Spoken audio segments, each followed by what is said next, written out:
cooperation with like-minded countries gives India more space to emerge as a key regional interlocutor. What do you mean by Indo-Pacific? Why Indo-Pacific region is most important for India? Why Indo-Pacific region has become a battlefield for a new geopolitical great game? Do you think India is perceived to be a strong and credible regional force in Indo-Pacific?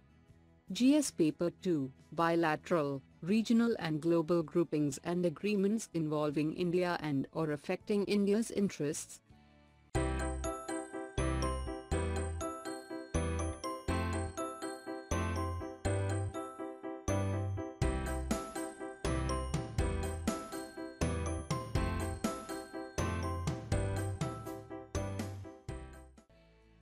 What is the context about?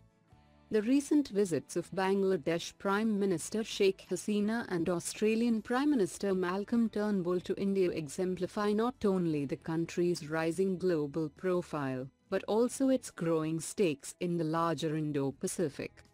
What do you mean by Indo-Pacific? The term Indo-Pacific has gained currency in recent times, largely due to statements regarding the United States' rebalance to Asia strategy. It is an acknowledgement of linkage between the Indian and Pacific Oceans. The term Indo-Pacific refers to the maritime space stretching from the littorals of East Africa and West Asia, across the Indian Ocean and Western Pacific Ocean, to the littorals of East Asia. Why Indo-Pacific region is most important for India? 60% of world trade happen here. India have wide economic relations Southeast Asian countries, Japan, Australia and that require free maritime trade, and most of trade happen from South China Sea. The major interests of India in the Indo-Pacific region are to check the Chinese assertiveness in the Indian Ocean in order to ensure the freedom of the navigation. That's why South China Sea dispute has paved way for increased Indian role in the Southeast Asia and Asia-Pacific. The South China Sea, SCS, is the lifeline of Indian economy as far as the flow of trade and energy are concerned. Whereas on the other hand, China has been making full use of its energy to block India's passage to economically viable East Asia and the Pacific. Why Indo-Pacific region has become a battlefield for a new geopolitical great game. Indo-Pacific region, due to its geostrategic and geo-economic significance, has been becoming a battlefield for a new geopolitical great game among the regional and external powers. Regional and external powers have been competing with one another to counter and to expand their own influences.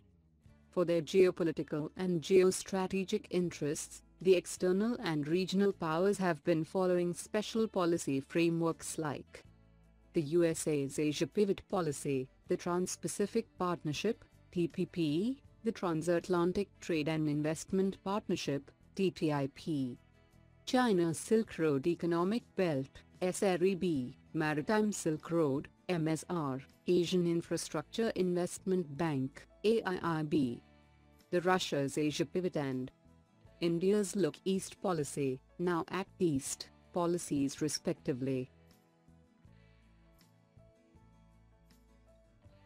Do you think India is perceived to be a strong and credible regional force in Indo-Pacific?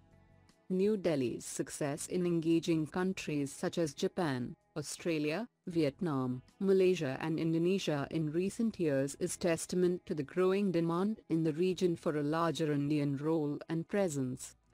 Mr. Turnbull's visit to Delhi this week once again showed that India is now widely perceived to be a strong and credible regional force. The two countries pledged to enhance maritime cooperation as they underline the importance of freedom of navigation and overflight, unimpeded lawful commerce, as well as resolving maritime disputes by peaceful means, in accordance with international law, including UNCLOS, United Nations Convention on the Law of the Sea.